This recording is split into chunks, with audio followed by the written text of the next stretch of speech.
Hi hello ನಮಸ್ಕಾರ ವೀಕ್ಷಕರೇ. ಇಂದು ಕಿತ್ತೂರು ಕರ್ನಾಟಕ ಭಾಗದಲ್ಲಿ ಭಾರತ್ ಟೈಮ್ಸ್ ಮೀಡಿಯಾ ನೆಟ್ವರ್ಕಿಂಗ್ ತಂಡದಿಂದ ಭೇಟಿ ಮಾಡಲಾಗಿದೆ. ಭೇಟಿ ಮಾಡಿರ್ತಕ್ಕಂಥ ವಿಶೇಷತೆ, ಭೇಟಿ ಮಾಡಿರ್ತಕ್ಕಂಥ ಮೂಲ ಅಜೆಂಡಾ, ಮುಂಬರ್ತಾ ಇರುವಂಥ ಗ್ರಾಮ ಪಂಚಾಯತಿ ಚುನಾವಣೆಗಳನ್ನಾಗಿರಲಿ ಮತ್ತು ತಾಲೂಕು ಪಂಚಾಯತಿ, ಜಿಲ್ಲಾ ಪಂಚಾಯತಿ ವಿಳಂಬವಾಗಿರ್ತಕ್ಕಂಥ ಚುನಾವಣೆ ವಿಷಯಗಳ ಬಗ್ಗೆ ಭಾರತ್ ಟೈಮ್ಸ್ ಮೀಡಿಯಾ ನೆಟ್ವರ್ಕಿಂಗ್ ತಂಡದಿಂದ ಗ್ರೌಂಡ್ ರಿಯಾಲಿಟಿ ವರ್ಕನ್ನು ಕೂಡ ನಡೀತಾ ಇದೆ. ಅಂಥದ್ದೇ ಒಂದು ಕ್ಷೇತ್ರಕ್ಕೆ ಭೇಟಿ ಕೊಟ್ಟಿರ್ತಕ್ಕಂಥ ಭಾರತ್ ಟೈಮ್ಸ್ ಮೀಡಿಯಾ ನೆಟ್ವರ್ಕಿಂಗ್ ತಂಡದಿಂದ ವಿಶೇಷವಾಗಿರ್ತಕ್ಕಂಥ ಸಂದರ್ಶನ ಕಾರ್ಯಯಾತ್ರಾ ಅಭಿವೃದ್ಧಿಯ ಹಿನ್ನೆಲೆಯಲ್ಲಿ ಇಂದು ಭೇಟಿ ಕೊಟ್ಟಿರ್ತಕ್ಕಂಥ ಕ್ಷೇತ್ರ ಕಿತ್ತೂರು ಕರ್ನಾಟಕ ಭಾಗದ ಧಾರವಾಡ ಜಿಲ್ಲೆಯ ಕಲಘಟಗಿ ಅಳ್ಳಾವರ ವಿಧಾನಸಭಾ ಕ್ಷೇತ್ರ ವ್ಯಾಪ್ತಿಯಲ್ಲಿ ಬರುವಂಥ ದೇವಿಕೊಪ್ಪ ಜಿಲ್ಲಾ ಪಂಚಾಯತಿ ಕ್ಷೇತ್ರದ ಬಮ್ಮಿಗಿಟ್ಟಿ ಗ್ರಾಮ ಪಂಚಾಯತಿಗೆ ಭೇಟಿ ಮಾಡಲಾಗಿದೆ. ಬಮ್ಮಿಗಿಟ್ಟಿ ಗ್ರಾಮ ಪಂಚಾಯತಿ ವ್ಯಾಪ್ತಿಯಲ್ಲಿ ಭೇಟಿ ಮಾಡಿರ್ತಕ್ಕಂಥ ವಿಶೇಷತೆ, ಮುಂಬರ್ತಾ ಇರುವಂಥ ತಾಲೂಕು ಪಂಚಾಯತಿ, ಜಿಲ್ಲಾ ಪಂಚಾಯತಿ ವಿಳಂಬವಾಗಿರ್ತಕ್ಕಂಥ ಚುನಾವಣೆ ಮತ್ತು ಗ್ರಾಮ ಪಂಚಾಯತಿ ಮುಂದಿನ ಚುನಾವಣೆ ವಿಷಯಗಳ ಬಗ್ಗೆ ಸಮರ್ಥ ನಾಯಕತ್ವ ವಿಚಾರಧಾರೆಗಳಲ್ಲಿ ಮತ್ತು ಕ್ಷೇತ್ರ ಜನ ಯಾರನ್ನ ಬಯಸ್ತಾ ಇದ್ದಾರೆ, ಮುಂದಿನ ಚುನಾವಣೆಯ ಫ್ಯೂಚರ್ ಚುನಾವಣೆಯಲ್ಲಿ ತಮ್ಮ ನಾಯಕರನ್ನ ಯಾರನ್ನ ಇಷ್ಟಪಡ್ತಾ ಇದ್ದಾರೆ, ಇವೆಲ್ಲ ಲೆಕ್ಕಾಚಾರಿನಲ್ಲಿ ಭಾರತ್ ಟೈಮ್ಸ್ ಮೀಡಿಯಾ ನೆಟ್ವರ್ಕಿಂಗ್ ತಂಡದಿಂದ ವಿಶೇಷ ಸಂದರ್ಶನ ನಡೆಯಲಿಕ್ಕೆ ಪ್ರಾರಂಭವಾಗಿದೆ. ನಮ್ಮ ಜೊತೆ ಬಮ್ಮಿಗಿಟ್ಟಿ ಗ್ರಾಮ ಪಂಚಾಯಿತಿಯ ಹಾಲಿ ಅಧ್ಯಕ್ಷರು ಮತ್ತು ಭಾರತೀಯ ಜನತಾ ಪಕ್ಷದ ಚುಕ್ಕಾಣಿಯಲ್ಲಿ ಯುವ ನಾಯಕರಾಗಿ ಗುರುತಿಸ್ಕೊಂಡಿರ್ತಕ್ಕಂಥವರು ಮತ್ತು ಪಕ್ಷ ಅನ್ನೋದಕ್ಕಿಂತ ಗ್ರಾಮ ಪಂಚಾಯತಿಗೆ ಬಂದರೆ ಒಂದೇ ಪಕ್ಷ, ಅದು ಅಭಿವೃದ್ಧಿಯ ಪಕ್ಷ ಅಂತೇಳಿ ಗುರಿ ಇಟ್ಟುಕೊಂಡು ಜಾತಿ ಭೇದ ಪಕ್ಷ ಪಂಥ ಮಾಡದಂತೆ ಪಕ್ಷ ಇರೋದು ನನ್ನ ವೈಯಕ್ತಿಕವಾಗಿ ಪಂಚಾಯತಿ ವ್ಯಾಪ್ತಿಯಲ್ಲಿ ಬರೋದು ಸರ್ವಧರ್ಮದ ಶಾಂತಿಯ ತೋಟ ರಕ್ಷಣೆ ಚಿಂತನೆ ಮಾಡೋತಾ ಇಲ್ಲಿವರೆಗೆ ತಲುಪಿರ್ತಕ್ಕಂಥ ಮಾನ್ಯ ಶ್ರೀ ಕಲಘಟಗಿ ತಾಲೂಕಿನ ಬಮ್ಮಿಗಿಟ್ಟಿ ಗ್ರಾಮ ಪಂಚಾಯತಿ ಅಧ್ಯಕ್ಷರಾಗಿರ್ತಕ್ಕಂಥ ಮಂಜುನಾಥ್ ದೋಳಿಕೊಪ್ಪ ಅವರು ಇಂದು ನಮ್ಮ ಜೊತೆ ಇದ್ದಾರೆ. ವೀಕ್ಷಕರೇ, ಬನ್ನಿ ಅವ್ರ ಜೊತೆ ಮಾತನಾಡೋಣ, ಈ ಸಂದರ್ಶನ ಜರ್ನಿಯನ್ನು ಪ್ರಾರಂಭ ಮಾಡಿಕೊಳ್ಳೋಣ. ನಮಸ್ಕಾರ ಅಧ್ಯಕ್ಷರೇ. ನಮಸ್ಕಾರ. ಚೆನ್ನಾಗಿದ್ದೀರಾ ಅಧ್ಯಕ್ಷರೇ? ಚೆನ್ನಾಗಿದ್ದಾರೆ. ಆರೋಗ್ಯ ಹೆಂಗಿದೆ? ಎಲ್ಲ ಒಳ್ಳೆಯದು. ಆಶೀರ್ವಾದ, ದೇವರ ಆಶೀರ್ವಾದ. ನಮ್ಮ ಆಶೀರ್ವಾದ ಅನ್ನೋಕ್ಕಿಂತ ಕ್ಷೇತ್ರ ಮತದಾರ ಆಶೀರ್ವಾದ ಮತ್ತು ಭಗವಂತನ ಆಶೀರ್ವಾದ. ಜನ ಆಶೀರ್ವಾದನೇ ದೇವರ ಆಶೀರ್ವಾದ, ದೇವರ ಜನ ಆಶೀರ್ವಾದ. ನನ್ನ ಮೊದಲನೇ ಪ್ರಶ್ನೆ ನಿಮ್ಮ ರಾಜಕೀಯಕ್ಕಿಂತ ನಿಮ್ಮ ವೈಯಕ್ತಿಕ ಸಾಮಾಜಿಕ ಜೀವನ ಕಡೆ ಬರ್ತಾ ಇದ್ದೇನೆ. ಯಾವಾಗ, ಹೇಗೆ, ಯಾವ ಇಸ್ವಿಯಲ್ಲಿ ರಾಜಕಾರಣಕ್ಕೆ ಪ್ರವೇಶ ಮಾಡೋಕ್ಕಿಂತ ಮುಂಚಿತವಾಗಿ ಸ್ವತಂತ್ರ ಜೀವನದಿಂದ ಸಮಾಜ ಸೇವೆ ಮಾಡುತ್ತಾ ಇಲ್ಲಿವರೆಗೆ ತಲುಪಿದ್ರಿ ಅಧ್ಯಕ್ಷರೇ? ಸುಮಾರು ನಾವು ಹೇಳ್ಬೇಕಂದ್ರೆ ನಮ್ಮ ವೋಟಿಂಗ್ ಬರೋದಕ್ಕಿಂತ ಮುಂಚೆನೇ ಜನತಾದಳ ಮತ್ತು ಕಾಂಗ್ರೆಸ್ ಸರ್ಕಾರ ಇರುವಾಗನೇ ನಾವು ನಮ್ಮ ಹಿರಿಯರ ಮುಖಾಂತರ ಪಕ್ಷದೊಳಗೆ ಎಂಟ್ರಿ ಕೊಟ್ಟಂಥವ್ರು. ಆದರೆ ಅದು ಪಕ್ಷ ರಾಮಕೃಷ್ಣ ಹೆಗಡೆ ಅವರು ಮುಖ್ಯಮಂತ್ರಿ, ನಾವು ಸಣ್ಣವರಂದ್ರೂ ಕೂಡ ರಾಜಕೀಯ ದೇವೇಗೌಡರು ಪ್ರಧಾನಮಂತ್ರಿ ಆಗುವಾಗ ಒಂದು ಸಲ ದಾವಣಗೆರೆ ಮೀಟಿಂಗ್ ಕರೆದು ಅಲ್ಲಿ ಮಟ್ಟಕ್ಕೆ ಸಹ ಹೋಗಿ ಬಂದೀವಿ ನಾವು ಸಣ್ಣವರು. ಒಂದು ಏನೋ ಆಟದ ಕ್ರೀಡಾ ಇದ್ರ ಮೇಲೆ.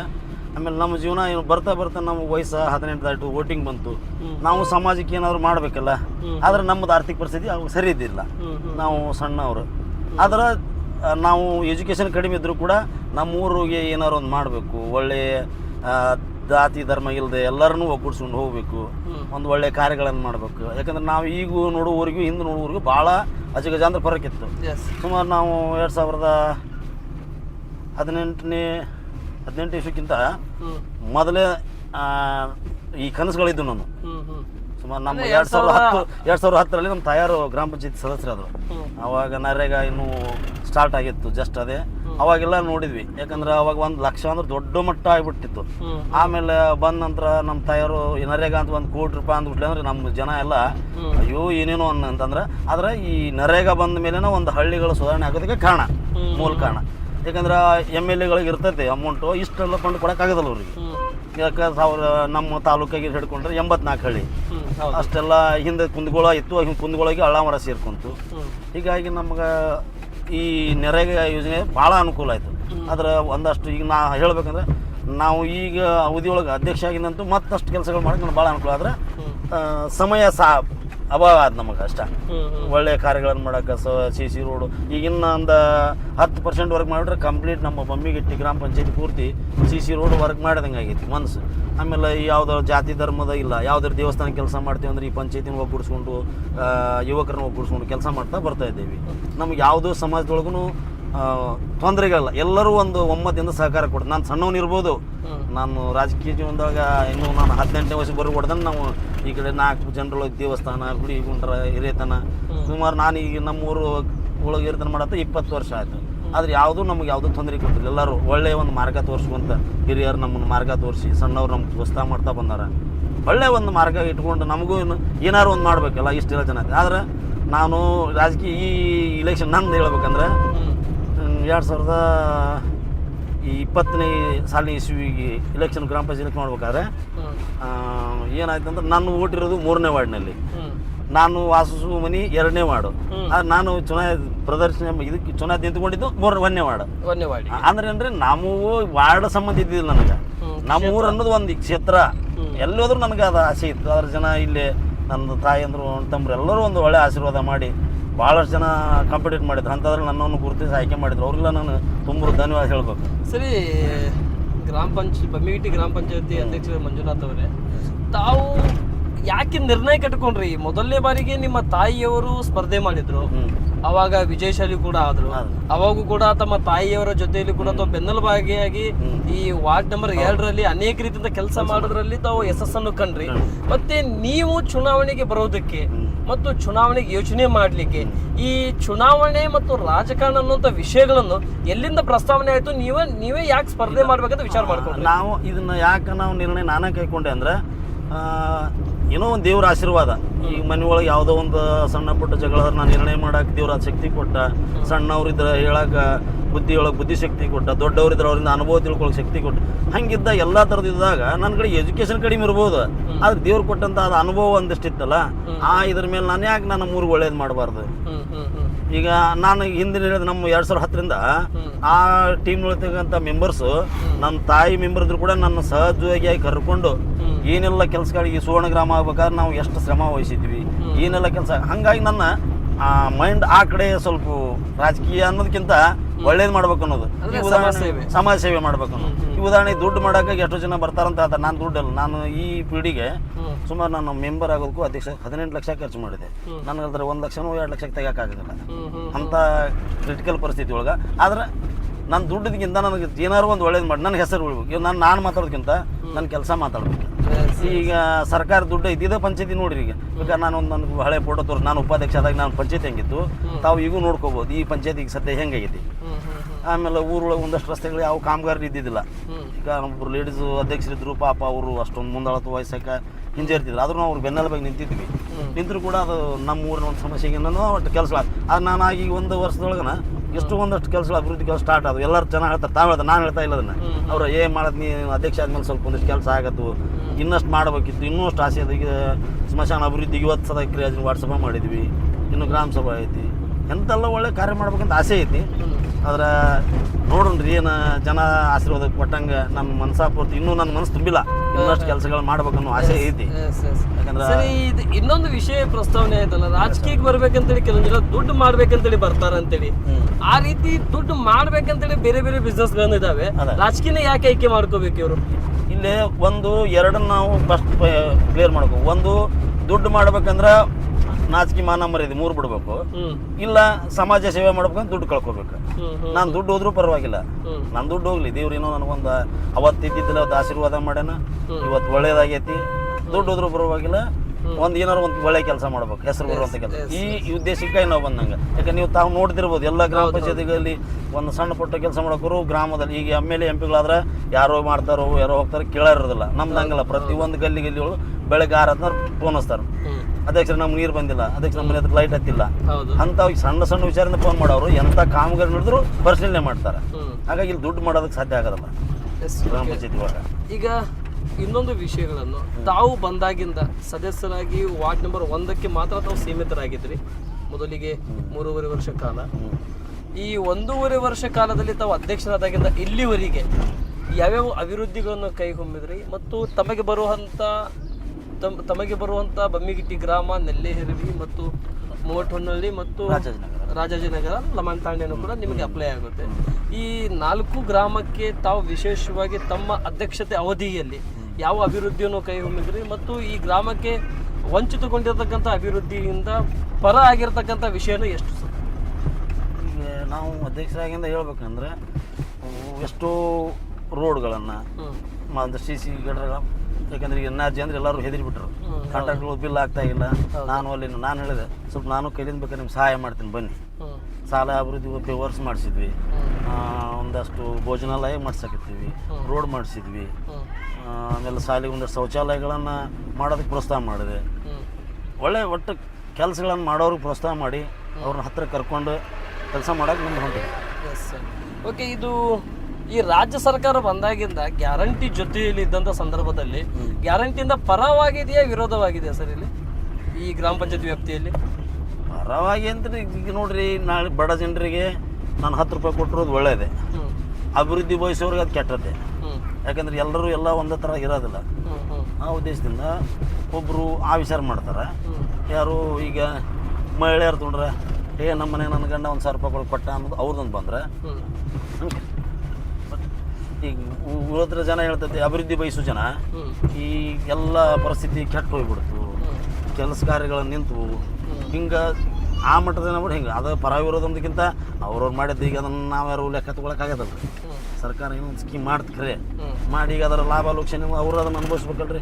ಹೌದು. ಈಗ ಅದನ್ನು ನಾವು ಹೇಳ್ಬೇಕಂದ್ರೆ ನಮ್ಮ ಪಂಚಾಯತಿ ಈ ವರ್ಷದ 15% ಅಮೌಂಟನ್ನು ಕೊಡ್ಬೇಕಿತ್ತು, ಅವ್ರು ಕೊಟ್ಟಿಲ್ಲ. ಆಮೇಲೆ ನರೇಗಾ ಬಿಲ್ಲನ್ನು ಸಾಲಕ್ಕೆ ಮಾಡ್ಬೇಕಿತ್ತು, ಅದನ್ನು ಮಾಡಲಿಲ್ಲ. ಯಾಕಂದ್ರೆ ಈ ಯೋಜನೆಗಳನ್ನು ಯಾವುದಾಗ್ಲಿ ನನ್ನ ಮನೆ ಹಿಡ್ಕೊಳ್ರಿ ಮಾಡಬೇಕಾದ ಮಟ್ಟದ ಅದು ಖರ್ಚು ವೆಚ್ಚ ಮಾಡಿದರೆ ನಾನು ಬದುಕ್ತೇನೆ. ಹೌದು. ಬೇಡ ಅದು ಮಾಡಿದ್ರೆ ಸಾಲ ಹೊರ್ತೇನೆ, ಸಾಲ ತೀರ್ಸೋಕೆ ಸಮಯ ಕಳೆದು ಹೋಗ್ಬಿಡ್ತೈತಿ. ಹಾಗಾಗಿ ರಾಜ್ಯದ ಅಭಿವೃದ್ಧಿ ಕಡೆಗೆ ಸ್ವಲ್ಪ ಭಾಳ ಕುಂಠಿತಾಗೈತಿ. ಕೊಟ್ಟಿರ್ಬೋದು, ಈಗ ಬಡವ್ರ ಜನರಿಗೆ ಅದು ಅನುಕೂಲ ಆಗೈತಿ, ನಾ ಇಲ್ಲ ಅಂತ ಹೇಳ್ತಿಲ್ಲ ಅವ್ರಿಗೆ. ಆದರೆ ಇದು ಅಭಿವೃದ್ಧಿನ ಜನಕ್ಕೆ ಇಂಪಾರ್ಟೆಂಟ್ ಅಲ್ಲ. ಈಗ ನಾವು 2,000 ಕೊಡ್ತೀವಿ, 5,000 ಕೊಡ್ತೀವಿ ಅಂದ್ರೆ ದೊಡ್ಡದಲ್ಲ. ಈಗ ನಮ್ಮ ಉದಾಹರಣೆ ನಮ್ಮ ಗೊಂಜಾಳ ಇನ್ನೊಂದು 10 ಕ್ವಿಂಟಲ್ ಹೆಚ್ಚಿಗೆ ಬೆಳೆದ್ರೆ ನಮ್ಗೆ ಬಂದು ಹೋಗ್ತೈತಿ. ಆದರೆ ವಿಕೋಪ ದೃಷ್ಟಿಯಿಂದ ಅದು ಈ ವರ್ಷ ಮಳೆ ಹೆಚ್ಚಿಗಾಗಿ ಬರಲಿಲ್ಲ. ಆದರೆ ಈ ಸರ್ಕಾರದ ಕೆಲಸಗಳೇನದಲ್ಲ ಭಾಳ ಕುಂಠಿತ ಆಕಾವು. ಎಸ್. ಈ ಹಾಲಿ ಶಾಸಕರಾಗಿರ್ತಕ್ಕಂಥ ಮಾನ್ಯ ನಿಮ್ಮ ಸಂತೋಷ್ ಲಾಡ್ ಅವರು ಈ ಕ್ಷೇತ್ರದ ಜಿಲ್ಲಾ ಉಸ್ತುವಾರಿ ಮತ್ತು ಶಾಸಕರು, ನಂತರ ನೀವು ಆಯ್ಕೆಯಾಗಿ ಬಂದಂಥ ಸಂದರ್ಭದಲ್ಲಿ 2 ರಿಂದ 3 ವರ್ಷ ಕಾಲ ಶಾಸಕರಿದ್ದಿರ್ತಕ್ಕಂಥವರು ಮಾನ್ಯ CM ನಿಂಬಣ್ಣರವರು, ಅವರ ಕಾಲಾವಧಿಯಲ್ಲಿ ನಡೆದಿರ್ತಕ್ಕಂಥ ಅಭಿವೃದ್ಧಿಗೂ ಮತ್ತು ಈ ಶಾಸಕರ ಕಾಲಾವಧಿಯಲ್ಲಿ ಈ ರಾಜ್ಯ ಸರ್ಕಾರ ನಡವಳಿಕೆಯಲ್ಲಿ ನಡೀತಿರುವಂಥ ಅಭಿವೃದ್ಧಿಗೂ ಮತ್ತು ಪಂಚಾಯತಿಗೆ ಸೇರಬೇಕಾಗಿರ್ತಕ್ಕಂಥ ಪಂಚಾಯತ್ ರಾಜ್ ಅಂದರೆ RDP ಡಿಪಾರ್ಟ್ಮೆಂಟ್ಗೆ ಸೇರಬೇಕಾಗಿರ್ತಕ್ಕಂಥ ಅನುದಾನದಲ್ಲಿ ಈ ಗ್ರಾಮಕ್ಕೆ ವಿಶೇಷವಾಗಿ ಅನುದಾನ ತರೋದರಲ್ಲಿ ಈ ರಾಜ್ಯ ಸರ್ಕಾರದ ಸಚಿವರಿಂದ ಈ ಕ್ಷೇತ್ರದ ಶಾಸಕರಿಂದ ಏನು ಅನುಕೂಲ ಆಗಿದೆ ಈ ಕ್ಷೇತ್ರಕ್ಕೆ? ಒಂದು ಹೇಳ್ಬೇಕಂದ್ರೆ ಈ ಸ್ವಲ್ಪ ದಿನ ಇದ್ರೂ ಕೂಡ CM ನಿಂಬಣ್ಣವರು, ನಾವು ಪಕ್ಷ ಅಂತ ನಾನು ಹೇಳ್ತಾ ಇಲ್ಲ, ಅಭಿವೃದ್ಧಿನ ಕೆಲಸ ನಾನು ಮಾತಾಡೋದಕ್ಕಿಂತ ನನ್ನ ಕೆಲಸ ಮಾತ್ರ ಹಂಗೆ CM ನಿಂಬಣ್ಣವರು ಪಬ್ಲಿಸಿಟಿ ಮಾಡ್ಕೊಂಡು ಕಡಿಮೆ ಮಾಡಿದ್ರು. ಅದ್ರ ತರ್ತಕ್ಕಂಥ ಒಂದು ವಿಧಾನಸಭೆ ಒಳಗೆ ಒಂದು ವಿಧಾನಸಭೆಯ ಕಲಾಪ ಒಂದನ್ನು ಮಿಸ್ ಮಾಡಲಾರ್ದೆ ಪ್ರತಿಯೊಂದು ಕಲಾಪದೊಳಗೆ ಅವರು ಇದ್ದು, ಆಮೇಲೆ ನಮ್ಮ ಕಲಘಟಗಿ ತಾಲೂಕಿಗೆ ಇಲ್ಲಿವರೆಗೂ ಸಂತೋಷ್ ಲಾಡ್ ಅಷ್ಟೇ ಅಂತೆಲ್ಲ ಯಾವುದೇ ಇಲ್ಲಿ ಮಟ್ಟ MLA MP ಆಗ್ಯಾರಲ್ಲ, ಎಲ್ಲರೂ ಅವರು ತರುವುದಕ್ಕಿಂತ ಹೆಚ್ಚಿನ ಒಂದು ಅನುದಾನವನ್ನು ಕಲಘಟಗಿ ತಾಲೂಕಿಗೆ ತಂದಾರೆ CM ನಿಂಬಣ್ಣ ಅವ್ರ ನೇತೃತ್ವದಾಗಿ. ಅವರು ಯಾಕೆಂದ್ರೆ ಅವರು ಮೊದಲ ಟೀಚರ್ಸ್ ಇದರಿಂದ ಅವರು ಪ್ರಜ್ಞಾವಂತರಿದ್ದರು. ನಮ್ಮ ಬಡತನ ಜನರಿಗೆ ನಮ್ಮ ಅಭಿವೃದ್ಧಿ ಆಗ್ಬೇಕಾದ್ರೆ ಏನು ಬೇಕಂತ ಗೊತ್ತಿತ್ತು. ಆ ಪ್ರಕಾರವಾಗಿ ಅವ್ರು ಸಾಕಷ್ಟು ಅನುದಾನ ತಂದ್ರೆ. ಆದ್ರೆ ಈ ಲಾಡ್ ಸಾಹೇಬರು ಐತಿ ಸಾಕಷ್ಟು ತಮ್ಮ ವೈಯಕ್ತಿಕ ಭಾಳ ಒಳ್ಳೆಯವರು ಅದಾರ. ವೈಯಕ್ತಿಕ ವಿಚಾರ ನಾನು ಅವ್ರಿಗೆ ಒಂದು ಅಪ್ಸೆಟ್ ಮಾಡ್ತೇನೆ. ಆದ್ರೆ ಈ ಸರ್ಕಾರದ ಮಟ್ಟದಾಗ ಈಗ ನಾನು ಉದಾಹರಣೆ ಹೇಳ್ಬೇಕಂದ್ರೆ ಪಂಚಾಯತಿಗೆ ನಂದು ಮನೆ ಮಾರಿ ಹಾಕ್ಬೇಕಾಗಿಲ್ಲ, ಇದು ದುಡ್ಡನ್ನು ಸುಧಾರಣೆ ಮಾಡಿ ಡೆವಲಪ್ಮೆಂಟ್ ಮಾಡ್ಬೇಕು. ಈಗ ಸರ್ಕಾರ ದುಡ್ಡು ತರೋದ್ರಲ್ಲಿ ಇವು ಸ್ವಲ್ಪ ಭಾಳ ಹಿಂದೇಟು ಮಾಡಿದ್ರು ಅಂತ ನಂದು ಅಭಿಪ್ರಾಯ ಶಾಸಕರ ಬಗ್ಗೆ. ಇಲ್ಲಂದ್ರೆ ಅವ್ರು ವೈಯಕ್ತಿಕವಾಗಿ ಅವ್ರು ಒಳ್ಳೆಯರು, ಅಭಿಪ್ರಾಯ ಚಲೋ. ಅಂದ್ರೆ ಸರ್ಕಾರ ದುಡ್ಡನ್ನು ತರಬೇಕಲ್ಲ. ಅಂದ್ರೆ ವೈಯಕ್ತಿಕದಿಂದ ಅತಿ ಜನರಿಗೆ ಸಹಾಯ ಮಾಡೋದ್ರಿಂದ ಸೀಮರು, ಆದ್ರೆ ರಾಜ್ಯ ಸರ್ಕಾರದಿಂದ ತರಬೇಕಾದ ಅನುದಾನದಲ್ಲಿ ಹಿಂದೇಟು ಹಾಕಿ. ಸರಿ, ಓಕೆ. ಈಗ ಮಂಜುನಾಥ್ ಧುಳಿಕೊಪ್ಪನವರು ಮುಂದಿನ ನಡೆಗೇನು? ಮುಂದಿನ ನಡೆ ಅವರು ಜನಾಶೀರ್ವಾದ ಇರೋರಿಗೆ ಜನಸೇವೆ ಮಾಡಬೇಕು ಆಸೆ. ಆದರೆ ಎಲ್ಲ ನಾವು ಅಂದ್ಕೊಂಡಂಗೆ ಇರೋದಿಲ್ಲ. ದೇವರ ಆಶೀರ್ವಾದ ಜನಾಶೀರ್ವಾದ ಇರಬೇಕು. ಇದ್ಕೊಂಡು ಅದ್ರ ಮೇಲೆ ನಾವು ಒಂದು ಜೀವನವನ್ನು, ಯಾಕಂದರೆ ಇದನ್ನು ಮಾಡೇ ಬದುಕು ಅನ್ನೋ ಅವಶ್ಯಕತೆ ಇರೋದಿಲ್ಲ. ಆದರೆ ಜನಸೇವೆ ಮಾಡ್ಬೇಕಂದ್ರೆ ರಾಜಕೀಯ ಮಾಡ್ಬೇಕು. ಈಗ ಹಂಗೆ ಮಾಡಕ್ಕೆ ಹೋದ್ರೆ ಏನೂ ಇರೋದಿಲ್ಲ. ನೋಡೋಣ್ರಿ, ಇಲ್ಲಿವರೆಗೆ ಈಗ ಸುದೀರ್ಘ ಒಂದು 20 ವರ್ಷ ಅಂತೂ ನನ್ನ ಮನಸ್ಸಾಪೂರ್ವಕ ದೇವಸ್ಥಾನ ಇರ್ಬೋದು, ಎಲ್ಲ ಸಮಾಜದೊಳಗೆ ನಾನು ಹೇಳಿದ್ರೆ ಈಗ ನನಗೆ ಇವತ್ತಲ್ರಿ ಇದು ವಾರ್ಡ್ ಅಷ್ಟು ಅದು ಒಂದಲ್ಲ. ನಾನು ಯಾವತ್ತು ನಾನು ಬಂದೀನಿ ಇಲ್ಲಿಂದ 1 ವಾರ್ಡ್ಲಿಂದ 3 ವಾರ್ಡಕ್ಕೆ ನೆಲ್ಲಿಯೂರು ಸಮೇತ ಸೇರಿಸಿ ನನಗೆ ಎಲ್ಲಿಯೂ ಭೇದ ಭಾವ ಇಲ್ಲಾರು ವರ್ಕ್ ಮಾಡಿ. ಇನ್ನು ಮುಂದೆ ಆ ದೇವರು ಒಳ್ಳೆಯದೊಂದು ಶಕ್ತಿ ಕೊಟ್ಟರೆ ಅವ್ರಿಗೆ. ರಾಜಕೀಯದಾಗ ಇದ್ರೂ ಮಾಡ್ತೀವಿ, ಇಲ್ಲದೆ ಇದ್ರೂ ಮಾಡ್ತೀವಿ, ಒಟ್ಟು ಜನಸೇವೆ ಮಾಡಬೇಕು ಆಸೆ ಇಷ್ಟ. ಓಕೆ. ಈ ಆಶ್ರಯ ಮನೆಗಳ ಬಗ್ಗೆ ನಾವು ಮಾತನಾಡಲಿಕ್ಕೆ ಬರ್ತಾ ಇದ್ದೀವಿ. ಹಿಂದಿನ ಸಂದರ್ಭದಲ್ಲಿ BJP ಸರ್ಕಾರ ಮಾನ್ಯ ಯಡಿಯೂರಪ್ಪನವರು ಇದ್ದಂಥ ಸಂದರ್ಭದಲ್ಲಿ ಆಯಿತು, ಬೊಮ್ಮಾಯಿ ಇದ್ದಂಥ ಸಂದರ್ಭದಲ್ಲಿ ಆಯಿತು, ಈ ಅತಿವೃಷ್ಟಿ ಅನಾವೃಷ್ಟಿಯಿಂದ ಹಾನಿಯಾಗಿರ್ತಕ್ಕಂಥ ಮನೆಗಳಿಗೆ 5 ಲಕ್ಷಗಳನ್ನು ಸಿಗ್ತಿದ್ದು. ಈ ರಾಜ್ಯ ಸರ್ಕಾರ ಬಂದಾಗಿಂದ ನಿಮ್ಮ ಪಂಚಾಯತಿಗೆ ಎಷ್ಟು ಅನುದಾನವನ್ನು ಸಿಕ್ಕಿದೆ? ಇಲ್ಲ ಒಂದು ಮನೆಯೂ ಕೊಟ್ಟಿಲ್ಲ, ಒಂದು ಮನೆ ಕೂಡ ಕೊಟ್ಟಿಲ್ಲ. ಮಾಡಿದ್ರು, ಸರ್ವೆ ಮಾಡಿಸಿದ್ರು, ಅವು 25-75% ಮೇಲೆ ಹಿಂಗೆ ಮಾಡ್ತಾ ಬಂದ್ರು. ಏನೋ ಅಷ್ಟೋ ಇಟ್ಟು ಭಾಳ ಬಿದ್ರು ಸ್ವಲ್ಪ ಸ್ವಲ್ಪ ಕೊಡು. ಇಲ್ಲಾಂದ್ರೆ ನಮ್ಮ BJP ಸರ್ಕಾರ ಇದ್ದಾಗ ಮಾಡಿದ್ದಂದ್ರೆ, ಆಮೇಲೆ ಬೊಮ್ಮಾಯಿ ಸಾಹೇಬರು ಸೇಮ್ ಇದ್ದಾಗ ಭಾಳ ನಾನು ಎಷ್ಟೋ ಮನೆಗಳನ್ನ ನಿಂತ್ಕೊಂಡು 1-2 ಮನೆ ಅನುಕೂಲ ಮಾಡಿಸ್ಕೊಟ್ಟೇನಿ. ಆದರೆ ಇದು ಈಗ ಆಗಲಿಲ್ಲ. ಈ ಸರ್ಕಾರ ಅದನ್ನು ಮುಂದುವರಿಸಲಿಲ್ಲ. ಅವರು ಯಾಕೋ ಅದನ್ನ ಬಜೆಟ್ ಮತ್ತು ಗೊತ್ತಲ್ರಿ ನಿಮ್ಗೆ ಏನಿಲ್ಲ, ಮನೆಯೊಳಗೆ ಗಂಟಿದ್ರೆ ಏನಾದರೂ ಮಾಡೋಕೆ ಸಾಧ್ಯ. ಇದು ಏನೋ ಬೇರೆ ಕಡೆ ದಾರಿ ಹಿಡಿದಕ್ಕೆ ಅವ್ರಿಗೂ ಪಾಪ ಅನ್ನೋದು ತಪ್ಪು. ಗ್ಯಾರಂಟಿಯಿಂದ ಅವ್ರಿಗೆ ಅದು ಅನುದಾನ ಕೊರತೆ ಆಯ್ತು. ಆದ್ರೆ ಆ ಸ್ಕೀಮನ್ನು ಅವರು ಮುಂದುವರಿಸಲಿಲ್ಲ ಅಷ್ಟೊಂದು ಅಭಿವೃದ್ಧಿಯಾಗಿ. ಓಕೆ, ಈಗ ನಿಮ್ಮ ಪಂಚಾಯತಿ ಕಡೆ ಬರ್ತಾ ಇದ್ದಾರೆ. ನಿಮ್ಮ ಪಂಚಾಯತಿ ಮೂಲ ತೆರಿಗೆ ವಸೂಲಿ, ಕರ ವಸೂಲಿ ಬಗ್ಗೆ ತಮ್ಮ ಅಧ್ಯಕ್ಷತೆ ಅವಧಿಯಲ್ಲಿ, ಯಾಕಂದ್ರೆ IDPI ಡಿಪಾರ್ಟ್ಮೆಂಟ್ ಕೇಳೋದು ಕೂಡ ಮೊದಲಿಗೆ ನಿಮ್ಮ ಪಂಚಾಯತಿ ಕರ ವಸೂಲಿಗೆ ಏನಿದೆ ಅಂತ ಕೇಳುತ್ತೆ. ಮತ್ತು ಜಿಲ್ಲಾ CO ಅವರಾಗಿರ್ಲಿ, EO ಅವರಾಗಿರ್ಲಿ, ತಾಲೂಕು ಮತ್ತು ಜಿಲ್ಲಾದವರಾಗಿರ್ಲಿ ಕೇಳುವುದೇ ಮೊದಲವರು ಆ ಗ್ರಾಮದ ಪಂಚಾಯತಿ ವ್ಯಾಪ್ತಿಯಲ್ಲಿ ಬರುವಂಥ ಕರ ವಸೂಲಿ ಬಗ್ಗೆ ನಿಮ್ಮ ಜನಜಾಗೃತಿ ಏನಿದೆ, ಸಂಬಂಧಪಟ್ಟಿರ್ತಕ್ಕಂಥ 4 ಗ್ರಾಮಕ್ಕೆ ಯಾವ ರೀತಿ ಜಾಗೃತಿ ಮೂಡಿಸಿ ಯಾವ ರೀತಿ ಕರ ವಸೂಲಿಯನ್ನು ತಾವು ಕಲೆಕ್ಟ್ ಮಾಡ್ತಾ ಇದ್ದೀವಿ? ಕರ ವಸೂಲಿ ಇದು ನಮ್ಮದು ಮಲೆನಾಡು ಪ್ರದೇಶ, ಇಲ್ಲಿ ಹೆಚ್ಚು ಬಡತನ ರೇಖೆ ಇರುವಂತ ಜನ. ಕರ ವಸೂಲತಿ ಮಾಡ್ಬೇಕಂತ ಮೇಲಿಂದ ಸರ್ಕಾರ ಈಗ ತಾವೇನು ಗ್ಯಾರಂಟಿ ಕೊಡತ್ತಾರಲ್ಲ, ಆ ಉದ್ದೇಶದಿಂದ ತಾಲಿಬಾರು ನಮ್ಮ 50% ಅಮೌಂಟನ್ನು ನಿಲ್ಲಿಸಿದ್ರು. ಕರ ವಸೂಲತಿಗಾಗಿ ಹೆಚ್ಚಿನ ಪ್ರಮಾಣದ ನೀವು ವಸೂಲು ಮಾಡಂತೇಳಿ ನಮ್ಮ ಸಿಬ್ಬಂದಿ ಎಲ್ಲರಿಗೂ ಪ್ರೆಷರ್ ಮಾಡ್ತಾರೆ. ಪಾಪ ಅವರು ಶನಿವಾರ ಸಂಡೇ ಸೂಟಿ ಇದ್ರು ಕೂಡ ಹೋಗ್ತಾರ. ಆದ್ರೆ ಇಲ್ಲಿ ಜನ ಕೂಲಿ ಕಾರ್ಮಿಕರು ಭಾಳ ಅದಾರ, ರೈತಾಪಿ ವರ್ಗ ಅದಾರ. ಏನೋ ಅವ ಸ್ವಲ್ಪ ಒಂದು ಮಟ್ಟದಾಗ ಅಷ್ಟೊಂದು ರಿಕವರಿ ಆಗ್ತಾ ಇಲ್ಲ ನಮಗೆ ಇಲ್ಲಿ ಕರ ವಸೂಲಿದು. ಎಷ್ಟು ಡಿಮ್ಯಾಂಡ್ ಎಷ್ಟಿದೆ ಸರ್? ಡಿಮ್ಯಾಂಡು 1 ಕೋಟಿ ಚಿಲ್ಲರ ಇದೆ ನಮ್ಮದು ಟೋಟಲ್ ಈ ಪಂಚಾಯತಿ ವ್ಯಾಪ್ತಿಯಲ್ಲಿ. ಇದರಲ್ಲಿ ರಿಕವರ್ ಆಗಿರ್ತಕ್ಕಂಥದ್ದು ಒಂದು 4-5 ಲಕ್ಷ ರೂಪಾಯಿ ಆಗಿರ್ಬೇಕು ಅಷ್ಟೇ. 1 ಕೋಟಿ ಡಿಮ್ಯಾಂಡಿಗೆ ಇದ್ದದ್ದು ಬರೀ ರಿಕವರಿ ಆಗಿದ್ದು 4 ಲಕ್ಷ. ವರ್ಷ 4-5 ಲಕ್ಷ. ಅದು ಯಾವುದ್ಯಾವುದೋ ಕಾರ್ಯಕ್ರಮಕ್ಕೆ ಏನು ಕೆಲಸಕ್ಕೆ ಬರ್ತಾರೆ ಅಂತ ಕಟ್ಟಿರಪ್ಪ ನಾವು ಒತ್ತಾಯ ಮಾಡಬೇಕು, ಅಥವಾ ಈ ಆಶ್ರಯ ಮನೆ ಬಂದಾಗ ಕಟ್ಟಿಸ್ಬೇಕು, ಶೌಚಾಲಯಕ್ಕೆ ಬಂದಾಗ ಕಟ್ಟ್ರಿ ಅಂತ ಹೇಳ್ಬೇಕು ಅವ್ರಿಗೆ ಅಷ್ಟೇ. ಈಗ ಅವ್ರ ಮೇಲೆ ಇವತ್ತು ನೀವು ಕಟ್ಟೇತೀರ ಅಂತ ಪ್ರೆಷರ್ ಹಾಕಕ್ಕೆ ಆಗೋದಿಲ್ಲ ಈಗ, ಯಾಕಂದ್ರೆ ನಾವು ಹಳ್ಳಿಯ ಒಂದು ವಾತಾವರಣ ಇರೋದ್ರಿಂದ ಇಲ್ಲಿ ಆರ್ಥಿಕ ಪರಿಸ್ಥಿತಿ ಮೇಲೆ ನಾವು ಅದನ್ನ ನೋಡ್ಬೇಕಲ್ರಿ. ಹೀಗಾಗಿ ಹಾಗಾದ್ರೆ ಇಲ್ಲಿ ಕರ ವಸೂಲಿ ಬಗ್ಗೆ ಆ ರೀತಿ ನಾವೆಲ್ಲರಿಗೆ ಹೇಳಿವಿ, ಎಲ್ಲ ಥರದ ಮನವರಿಕೆ ಮಾಡೇವಿ. ಇದು ಹೆಂಗೈತಿ ಮಾಡ್ರಿ, ಕರ ವಸೂಲಿ ಇದು ಯಾವತ್ತಿದ್ರು ನಿಮ್ಮ ಬಿಡ್ಲಾರ್ದು, ಒಂಥರ ನಿಮ್ಮ ಆಸ್ತಿ ಮೇಲೆ ಅದು ಭೋಜ ಇದ್ದಂಗೆ ಕಡಿಮೆ ಮಾಡ್ಕೊಂಡು ಹೇಳ್ತೀವಿ. ಆದ್ರೆ ಅದು ಅಷ್ಟು ಅವ್ರಿಗೆ ಮನವರಿಕೆ ಆಗಲ್ಲ. ನಾವು ಮಾಡ್ತೀವಿ ಅಂತಾರೆ. ಹೀಗಾಗಿ ಸರಿ, ಮುಂಬರ್ತಾ ಇರುವಂಥ ವಿಳಂಬವಾಗಿರ್ತಕ್ಕಂಥ ತಾಲೂಕು ಪಂಚಾಯತಿ, ಜಿಲ್ಲಾ ಪಂಚಾಯತಿ ಚುನಾವಣೆ ಮತ್ತು ಗ್ರಾಮ ಪಂಚಾಯತಿ ಪೂರ್ವಭಾವಿ ಗ್ರೌಂಡ್ ವರ್ಕನ್ನು ಕೂಡ ನಮ್ಮ ಭಾರತ್ ಟೈಮ್ಸ್ ಮೀಡಿಯಾ ನೆಟ್ವರ್ಕಿಂಗ್ ತಂಡದಿಂದ ನಡೀತಾ ಇರುವಂಥ ವರ್ಕ್ನಿಂದ, ಮತ್ತು ಈ ಸಂದರ್ಭದಲ್ಲಿ ಮಂಜುನಾಥ್ ಅವರು ನಾವು ಕೇಳಿದ ಪ್ರಕಾರದಿಂದ ಕೆಲವೊಂದಿಷ್ಟು 3 ರೂಪದಲ್ಲಿ ಜನ 3 ಅಂಗವಾಗಿ ಮಾತನಾಡ್ತಾ ಇದ್ದಾರೆ. ಮೊದಲ ಅಂಗದಲ್ಲಿ ಮಾತನಾಡ್ತಾರಂತ ಜನ ಮಂಜುನಾಥ್ ಅವ್ರನ್ನ ನಾವು ತಾಲೂಕು ಪಂಚಾಯತಿಗೆ ಕಳಿಸೋದಕ್ಕಿಂತ, ಜಿಲ್ಲಾ ಪಂಚಾಯತಿಗೆ ಕಳಿಸೋದಕ್ಕಿಂತ ಮರಳಿ ನಾವು ಗರ್ವ ವಾಪಸಿ ಮಾಡಿಸ್ಕೊಂತೀವಿ, ಅಂದ್ರೆ ನಮ್ಮ ಗ್ರಾಮ ಪಂಚಾಯತಿಗೆ ಮರಳಿ ಬರಲಿ ಅವರು, ಇದೊಂದು ಟರ್ಮ್ ನಂತರ ಬೇಕಾದ್ರೆ ಮುಂದಿನ ಬಾರಿಗೆ ಮುಂದಿನ ಯೋಚನೆ ನೋಡ್ಲಿ ಅನ್ನೋಂಥ ವಿಷಯಗಳನ್ನು ಕೂಡ ಮಾತನಾಡ್ತಾ ಇದ್ದಾರೆ. ಇದು ಒಂದು ಭಾಗದ ಜನ ಮಾತನಾಡೋದು. ಎರಡನೇ ಭಾಗ ಜನ ಮಾತನಾಡೋದು, ಇರ್ಲಿ ಗ್ರಾಮ ಪಂಚಾಯತಿ ಒಳಗೆ ಬೇರೆದವ್ರಿಗೆ ಅವಕಾಶ ಕೊಡ್ಲಿ, ಇವರು ಮುಂದಿನ ಚುನಾವಣೆಗೆ JDP ಅಥವಾ TPಗೆ ಹೋಗ್ಲಿ ಅಂತೇಳಿ ಎರಡನೇ ಭಾಗ ಜನ ಮಾತನಾಡೋದು. ಮತ್ತೆ ಕೆಲವೊಂದಿಷ್ಟು ಜನ ನಿಮಗೆ ಆಗ್ಲಾರ್ದಂತ ಜನ, ಸಾಕು ತಾಯಿಯವರು ಕೂಡ ಆಡಾಯಿತ ಮಾಡಿದ್ರು, ಮಗನ ಕೂಡ ಆಡಾಯಿತ ಮಾಡಿದ್ರು, ಈಗ ಅವಶ್ಯಕತೆಗಿಲ್ಲ, ಮತ್ತೊಬ್ಬರಿಗೆ ಅವಕಾಶ ಕೊಟ್ಟು ಈಗ ಅವರು ಮುಂಬರುವಂಥ ರಾಜಕಾರಣಕ್ಕೆ ಬರುವಂಥವ್ರನ್ನ, ಯುವಕರನ್ನ ಪ್ರೋತ್ಸಾಹ ತುಂಬಲಿ ಅನ್ನೋಂಥ ವಿಷಯಗಳನ್ನು ಮಾತನಾಡ್ತಾ ಇದ್ದಾರೆ. ಇದರಲ್ಲಿ ತಮ್ಮ ವಿಚಾರಧಾರೆಗಳನ್ನು ನೋಡ್ಲಿಕ್ಕೆ ಹೋದ್ರೆ ಯಾವ ವಿಷಯಕ್ಕೆ ತಾವು ಬದ್ಧರಾಗಿದ್ದೀರಿ? ಮೊದಲನೇದಾಗಿ ನಾನು ಈ ನೀವು 3ನೇ ವಿಷಯ ಕೇಳಿದ್ರಲ್ಲ, ಅಲ್ಲೆಲ್ಲ ಫಸ್ಟ್ ಒಂದು ಪಾಯಿಂಟ್ ಕೊಡ್ತೀನಿ. ನನಗೆ ಯುವಕರು ಬೆಳಿಬೇಕು, ನಂದು ಉದ್ದೇಶ ಅದೇ. ಈಗ ನಾನು ಇಲ್ಲಿ 1ನೇ ವಾರ್ಡ್ನಲ್ಲಿ ಎಲೆಕ್ಷನ್ ಮಾಡಬೇಕು, ಕಾರಣ ಅದೇ. ಯುವಕರು ಬರ್ರಿ, ಯುವಕರು ಬೆಳಿತಾರೆ ಅಂದ್ರೆ ನಾವು ಬೆಳೆಸ್ಕೊಂಡು, ನನಗೆ ನೀವು ಹೇಳ್ದಂಗೆ ಯುವಕರನ್ನ ಬೆಳೆದ್ರೆ ಯಾವತ್ತು ನಾನು ಎಲ್ಲಷ್ಟು ಮಟ್ಟ ಒಂದು ಗಿಡ ಎಷ್ಟು ದಿನ ಇರ್ತೈತಿ, ಅದಕ್ಕೆ ಮತ್ತೊಂದು ಗಿಡ ಬೆಳೆದ್ರೆ ಅಲ್ಲಿ ತೋಟ ಹಾಕಿ, ಒಂದೇ ಗಿಡ ಬೆಳೆದ್ರೆ ಯಾವತ್ತು ತೋಟ ಆಗೋದಿಲ್ಲ. ತೋಟ ಆಗ್ಬೇಕಂದ್ರೆ 100-6 ಗಿಡ ಬೆಳಿತಾ ಹೋಗ್ಬೇಕು. ನನ್ನ ಆಸೆ ಅದೇ. ನಾನು ನನ್ನ ಗುಂಟ ಇನ್ನಷ್ಟು ಗಿಡ ಬೆಳಿಬೇಕು, ಅದೊಂದು ತೋಟ ಅನಿಸ್ಬೇಕು, ಮತ್ತೊಬ್ಬರಿಗೆ ಅದು ಒಳ್ಳೇದು ಕಾಣಬೇಕು. ಈಗ ಅದಕ್ಕೆ ಆ ಉದ್ದೇಶದಿಂದ ನಾನು ಯುವಕರನ್ನ ಬೆಳೆಸೋಕೆ ಹೆಚ್ಚು ಪ್ರಯತ್ನ ಮಾಡ್ತೇನೆ.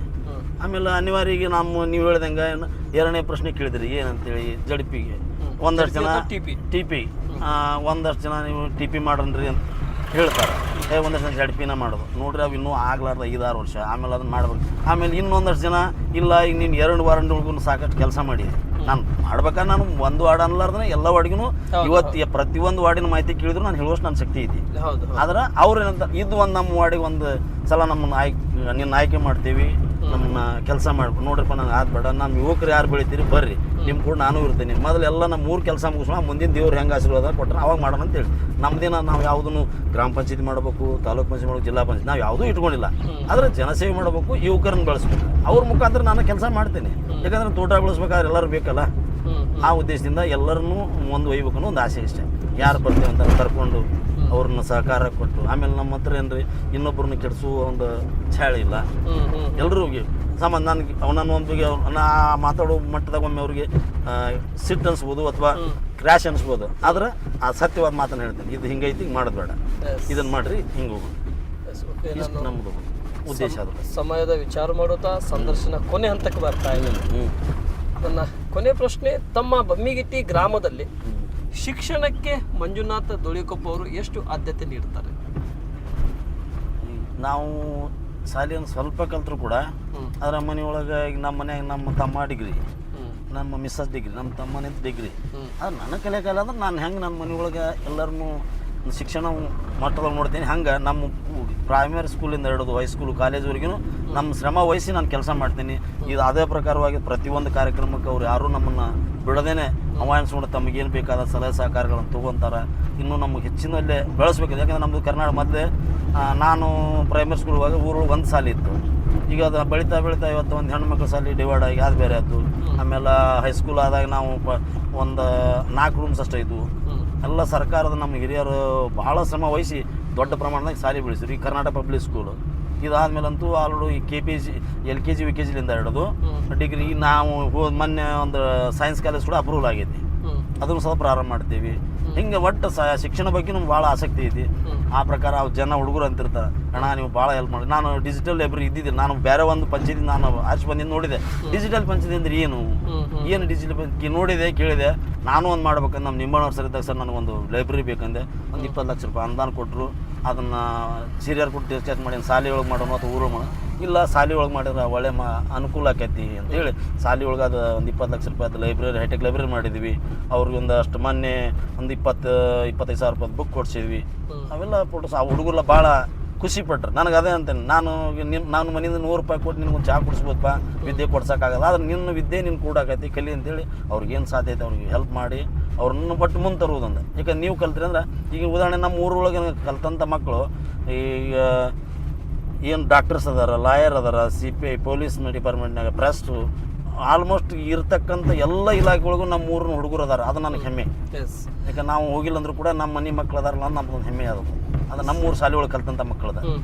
ಈಗ ನಾವು ಶಿಕ್ಷಣಕ್ಕೂ ಭಾಳ ಒಂದು ಆಸಕ್ತಿ ಒತ್ತು ಕೆಲಸ ಮಾಡ್ತೀವಿ. Okay, thank you. ನನ್ನ ಕೊನೆಯದಾಗಿ ಭಾರತ್ ಟೈಮ್ಸ್ ಮೀಡಿಯಾ ನೆಟ್ವರ್ಕಿಂಗ್ ತಂಡದ ಮುಖಾಂತರ ಏನು ವಿಶೇಷವಾಗಿ ಅಭಿವೃದ್ಧಿಯ ಕಾರ್ಯಾತ್ರ ಸಂದರ್ಶನ ನಾವು ಮಾಡಿದ್ವಿ.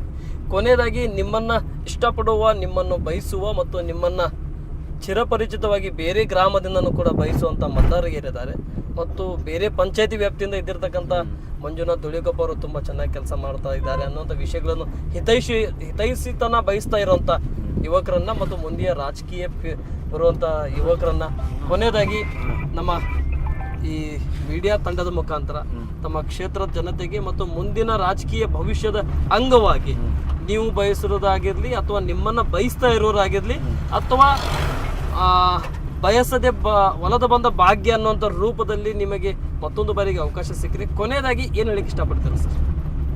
ಅವಕಾಶ ನಾನು ನೋಡ್ರಿ ಜನಸೇವೆ ಮಾಡೋದು ಒಂದು ಆಸೆ. ಯಾಕಂದ್ರೆ ನಾನು ಕೆಲಸ ನೋಡಿ ಇವತ್ತು ನನ್ನ ಪಕ್ಕದ ಊರು ಗ್ರಾಮದೊಳಗೆ ಇನ್ನೊಂದು ನಾವೇನು ಗ್ರಾಮದೇವಿ ಜಾತ್ರೆ ಮಾಡಿದ್ವಿ, ಅಲ್ಲೆಲ್ಲ ಚಿರಪರಿಚಿತರಾದ್ವಿ. ಆಮೇಲೆ ಈಗ ನಾವು ಈ ರಾಜಕೀಯಕ್ಕೆ ಬಂದು ಅಧ್ಯಕ್ಷ ಮಾಡಿದ ಮೇಲೆ ಒಂದು ಒಳ್ಳೆ ಹೆಸರು ಬಂತು. ಅದಕ್ಕೆಲ್ಲ ಕಾರಣ ನಮ್ಮ ಹಿರಿಯರು ಅದರ, ಆದ್ರೆ ಒಳ್ಳೆ ಹುಡುಗ ಅದ ಅನ್ನೋದೊಂದು ಅಭಿಪ್ರಾಯ ಐತಿ. ಅವರೆಲ್ಲ ಜನ ಆಶೀರ್ವಾದ ಮಾಡಿ ಇನ್ನೂ ಒಂದು ಸಲ ನೀನು ನಮ್ಮ ಸೇವೆ ಮಾಡ್ಬೇಕನ್ನೋ ಅವರು ಒಂದು ಅಭಿಪ್ರಾಯ ಇದ್ದರೆ ಮುಂದೆ ದೇವ್ರ ಆಶೀರ್ವಾದ ಆ ಸೇವೆ ಮಾಡ್ಕೊಂಡು ಹೋಗ್ಬೇಕಂತ ಆಸೆ. ಈಗ ಯಾಕಂದ್ರೆ ನಾವು ಜಿಲ್ಲಾ ಪಂಚಾಯತ್ ಇರ್ಬೋದು ಮಾಡ್ಬೇಕಂತ ಯಾವುದೂ ಇಲ್ಲ. ಅದು ಮುಂದೆ ಸಂದರ್ಭ ಇನ್ನೂ 6 ವರ್ಷ ಆಯ್ತು, ಇಲೆಕ್ಷನ್ನ ಸಾರಿಲ್ಲ. ನಾವು ಅಷ್ಟು ದೊಡ್ಡ ಮಟ್ಟಕ್ಕೆ ಹೋಗಕ್ಕೆ ಇನ್ನೂ ವಿಚಾರ ಮಾಡೋದವ್ರಲ್ಲ. ಇನ್ನೂ ಸಾಕಷ್ಟು ನಮ್ಮ ಹಿರಿಯರಲ್ಲಿ ಆ ಕ್ಷೇತ್ರದಲ್ಲಿ ಚುನಾವಣೆ ಮಾಡೋರು ಅದಾರ. ಇನ್ನು ತಾಲೂಕಾ ಪಂಚಾಯತಿ ಮಾಡ್ಬೋದು ನಾವು, ಇಲ್ಲಂತಲ್ಲ. ಆದರೆ ಇದೂ ಸಾರಿಲ್ಲ. ನನಗೆ ಅದಕ್ಕಿಂತ ಮೊದಲು ನಮ್ಮ ಊರಿಗೆ ಒಳ್ಳೆಯ ಒಂದು ಅಭಿವೃದ್ಧಿ ಆಗ್ಬೇಕಂದ್ರೆ ಒಂದು ಆಸೆ. ಥ್ಯಾಂಕ್ ಯು, ತುಂಬ ಧನ್ಯವಾದಗಳು. ಇಷ್ಟೊತ್ತಿನವರೆಗೆ ನಮ್ಮ ತಂಡಕ್ಕೆ ಅವಕಾಶ ಮಾಡಿಕೊಟ್ಟಿದ್ದಕ್ಕೆ ಆ ಭಗವಂತ ನೀವು ಅಂದುಕೊಂಡಂಥ ರೂಪದಿಂದ ಮತ್ತು ಅಂದುಕೊಂಡಿರ್ತಕ್ಕಂಥ ಕ್ಷೇತ್ರದಲ್ಲಿ ಮಾಡಬೇಕಾಗಿರ್ತಕ್ಕಂಥ ವಿಷಯಗಳನ್ನೇ ಸಾಕಷ್ಟು ಇದ್ದಾವೆ. ಮೇಲ್ದರ್ಜೆ ಚುನಾವಣೆಗಿಂತ ಹಿರಿಯರಿದ್ದಾರೆ, ಹಿರಿಯರಿಗಿಂತ ನಾವು ಕಿರಿಯರಾಗಿದ್ದೇವೆ. ಮುಂದೆ ಬರುವಂಥ ದಿನಮಾನಗಳಲ್ಲಿ ಅದಕ್ಕೆ ಸಮಯ ಮತ್ತು ಸೂಕ್ತವಾದಂಥ ನಿರ್ಧಾರವನ್ನು ಕೈಗೊಳ್ಳುವಂಥ ವಿಚಾರಧಾರೆಗಳನ್ನು ಇಟ್ಕೊತೀವಿ. ಈಗ ಇದ್ದಿರ್ತಕ್ಕಂಥ ವಿಷಯಗಳನ್ನು ಮೇಲೆ ನಾವು ಮುಂದೆ ಸಾಗ್ತೇವೆ ಅನ್ನೋಂಥ ವಿಷಯ ತಾವೇನು ತಿಳಿಸಿದ್ರಿ. ಆ ಸಂದರ್ಶನಕ್ಕೆ ಮತ್ತು ತಮ್ಮ ವಿಚಾರಧಾರೆಗೆ ತುಂಬ ಧನ್ಯವಾದಗಳು. ಇಷ್ಟೊತ್ತವರೆಗೆ ಅವಕಾಶ ಮಾಡಿ ನಮಸ್ತೆ.